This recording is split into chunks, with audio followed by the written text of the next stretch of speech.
Hello student, welcome to learning pathway. आज हम class 8 grade अभ्यास पुस्तिका का लेसन कंटिन्यू करेंगे। क्लास 8 का करेंगे, है ना। ये दिख रहा होगा आपके बुक का लेसन 12 नो मोर अबाउट। तो इस पर हम एक्सरसाइजेस को कंप्लीट करेंगे आपके 8 ग्रेड बुक का।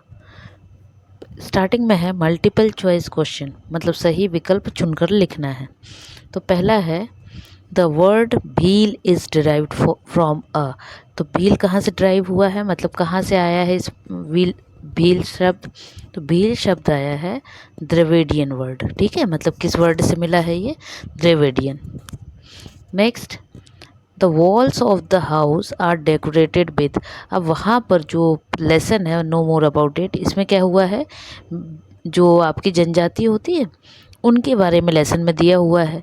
तो उसमें लिखा हुआ है कि उनकी जो वॉल होती है, वॉल मतलब होता है दीवार, तो वो जो दीवार होती है उस पर किस तरह की से डेकोरेशन होता है, वो क्या किस चीज़ से उनको सजाते हैं, तो वो सजाते हैं पिथोरा पेंटिंग। मतलब उस पेंटिंग का नाम होता है Pithora painting. Question number 3, according to you what can be done to bring the tribal culture into the limelight. वो बोल रहे हैं यदि आपके हिसाब से बोला जाए, मतलब यदि आपको बोला जाए तो आप किस तरह से ट्राइबल मतलब होता है जनजाति, है ना। तो जनजाति का जो संस्कृति है उसको कैसे सभी के नज़र में ला पाएंगे। मतलब क्या होता है जनजाति के की संस्कृति के बारे में क्यों बोला जा रहा है, क्योंकि जर्नली क्या है, ये संस्कृति जो है वो पहले के समय में, अभी की बात नहीं हो रही है, बहुत पहले क्या होता था, ये लोग बिल्कुल आउट में, है ना, और जंगलों में बिल्कुल इस तरह से रहते थे। तो क्या होता था, पहले लोगों को इस जनजाति के बारे में पता ही नहीं होता था, जितनी भी जनजातियाँ होती थी, ठीक है। धीरे धीरे पता चला। अब इनमें भी क्या होता है, जैसे जर्नली सभी के में होते हैं ना, कुछ संस्कृति होती है, इनकी भी संस्कृति होती है, लेकिन उस संस्कृति के बारे में कैसे पता चलेगा या कैसे सभी को बताएं। तो क्या होगा, उसके लिए हमें प्रमोट देयर आर्ट फॉर्म, हमें क्या करना पड़ेगा, उनकी जो कला है उसको हमको प्रमोट करना पड़ेगा। प्रमोट करना मतलब होता है उसको बढ़ावा देना पड़ेगा, तब तो सभी को पता चलेगा कि इनकी कला क्या है ना। Question number 4, which suffix is added to the word natural to make it an adverb. वो कह रहे हैं सफिक्स, और सफिक्स क्या होता है कि सफिक्स मतलब होता है जो बाद में आपको लगेगा, किसमें, वर्ड नेचुरल, नेचुरल जो वर्ड दिया ना, इस वर्ड के लास्ट में जो लगेगा वो सफिक्स कहलाएगा। अच्छा, इसी की जगह यदि प्रीफिक्स लिखा होता तो क्या होता, तो प्रीफिक्स मतलब प्री मतलब पहले, तो प्रीफिक्स यदि वर्ड आता है इस सफिक्स की जगह पर, तो हम क्या करते, पहले जब लगाते हैं ना, तो पहले शुरुआत में वर्ड के लगाते। फॉर एग्जाम्पल जैसे आपने लिखा, इस वर्ड का बता रही हूँ, है ना, इसके लिए फॉर एग्जाम्पल आप मान लो कि आपने लिखा कंटिन्यू, ठीक, कंटिन्यू। तो जब आप कंटिन्यू लिख रहे हैं उसके आगे यदि डिस लगा दिया, डिसकंटिन्यू, तो ये आपका जो डिस लगा है ये डिस आपका हो जाएगा प्रीफिक्स। क्लियर। लेकिन यहाँ पे अभी पूछा है सफिक्स, तो सफिक्स मतलब होता है बाद में। तो नेचुरल के बाद में आपको कौन सा सफिक्स करेक्ट लगाना है, ठीक है, इस नेचुरल के बाद। तो नेचुरल के बाद आएगा एल वाई, नेचुरली बोलते हैं ना, नेचुरली, तो वो एल वाई लगेगा। Clear. Now question number 5, one word for the traditional stories and believes in.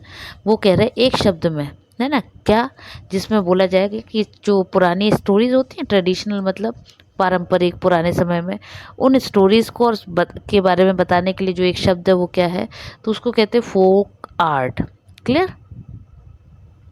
चलते हैं आगे के क्वेश्चन की तरफ।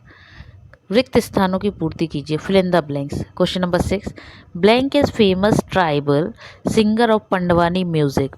पंडवानी म्यूजिक एक म्यूजिक है जिसको एक्चुअल में छत्तीसगढ़ में सबसे ज़्यादा मतलब पहले क्या है, जब एमपी अलग नहीं हुआ था, एमपी पूरा एक था, छत्तीसगढ़ अलग से नहीं बना था, तो क्या होता था, पंडवानी जो म्यूज़िक है या जो तीजनबाई है वो किस में काउंट कहलाती थी, वो पहले मध्य प्रदेश में आती थी, ठीक है।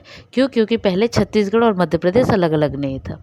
जब ये दो राज्य अलग अलग बने तो क्या हुआ, फिर बाद में छत्तीसगढ़ को जब अलग बन गया, ठीक है, तो फिर तीजनबाई किस में काउंट होने लगी है, उनको किस जगह से जाना जाने लगा, छत्तीसगढ़ से जाना जाने लगा कि छत्तीसगढ़ी। क्यों, क्योंकि तीजनबाई जो पंडवानी गाती थी वो छत्तीसगढ़ी में गाती थी, छत्तीसगढ़ी जो लैंग्वेज है ना उस लैंग्वेज में, तो इसलिए। और अच्छा, ये क्या है, ट्राइबल सिंगर थी, ठीक है, तो इसीलिए यहाँ लिखा है blank is famous tribal singer, तो कौन थी, तो तीजनबाई थी।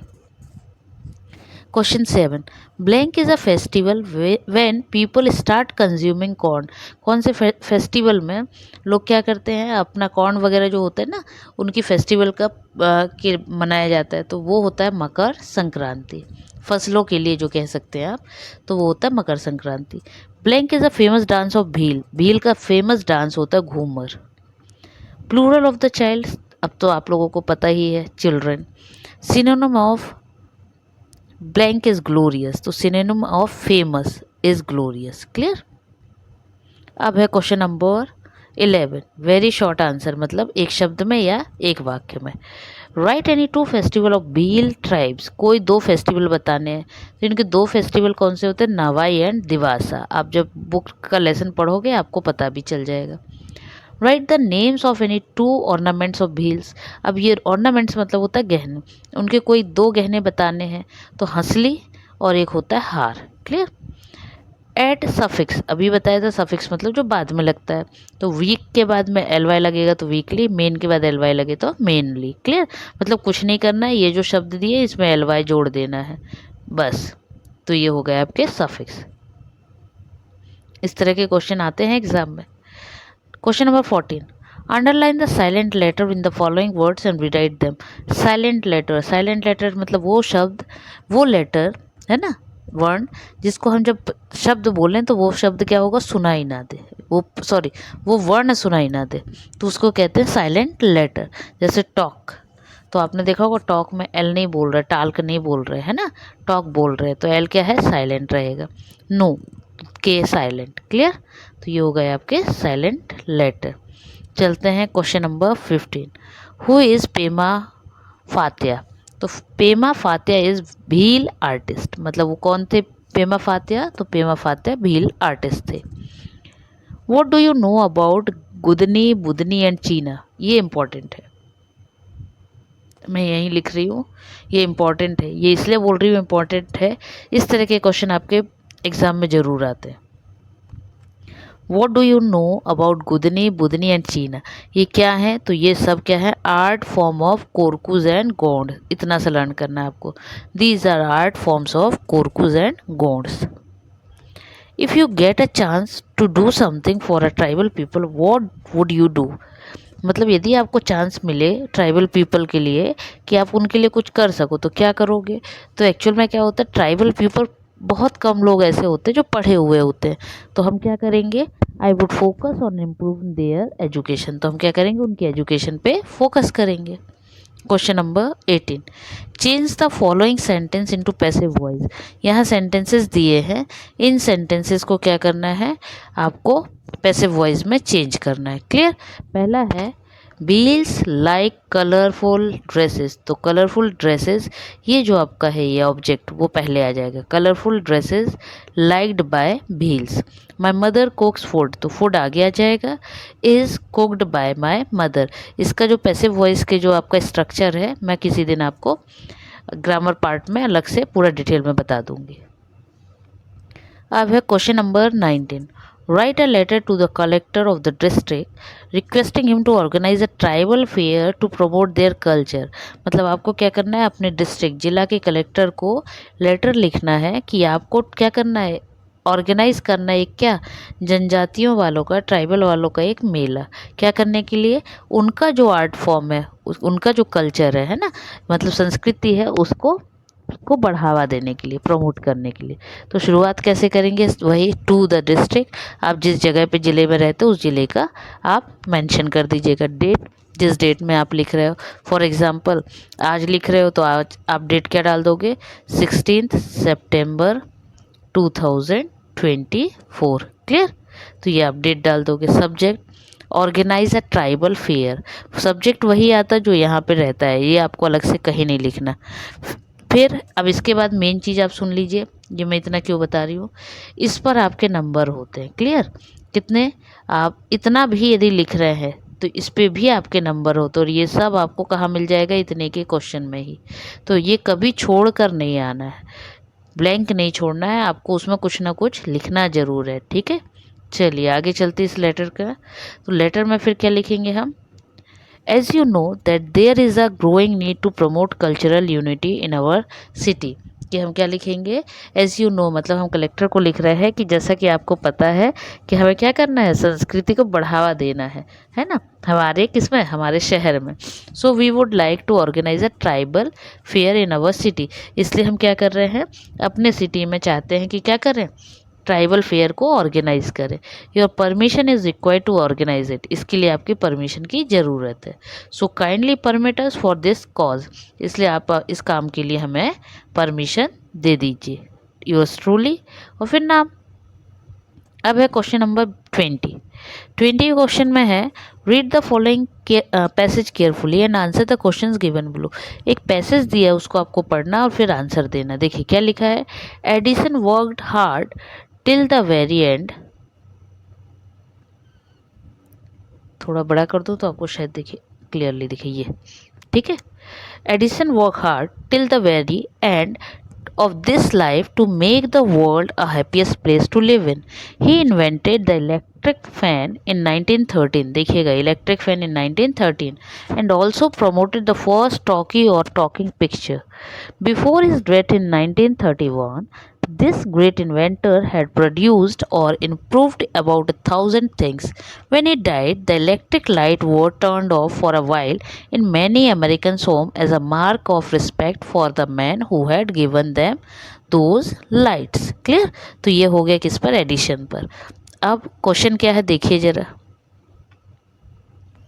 तो क्वेश्चन पे अब चलते हैं। Why did Edison work hard till the end of his life. तो क्या किया था उन्होंने, to make the world happiest. देखिए ये लिखा हुआ है, ये स्टार्टिंग में ये जो लाइन दिख रही है ना, हैप्पीएस्ट प्लेस, यही आपका क्या है, आंसर है। To make the world happiest place to live in. What was invented in 1931। तो ये देखिए, इन्वेंटेड इलेक्ट्रिक फैन इन 1931। क्या इन्वेंट किया था उन्होंने, इलेक्ट्रिक फैन इन्वेंट किया था। फिर what was done as a mark respect by Edison right.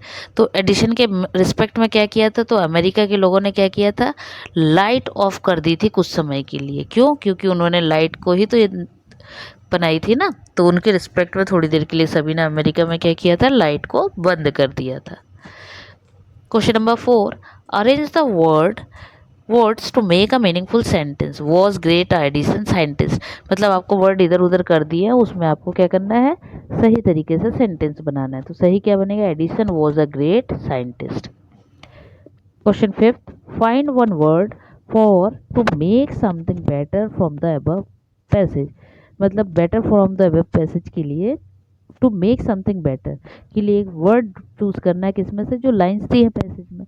तो उसके लिए एक वर्ड है इम्प्रूव्ड। क्लियर। तो ये हो गया आपका पूरा लेसन कंप्लीट। आई होप आपको समझ आया होगा।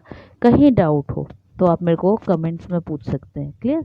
मैं पूरी कोशिश करूँगी कि आपके को रिप्लाई टाइम से देती जाऊँ। चलिए इसको कंप्लीट कर लीजिए। नेक्स्ट टाइम के लिए नेक्स्ट लेसन लेकर आती हूँ। तब तक के लिए बाय बाय।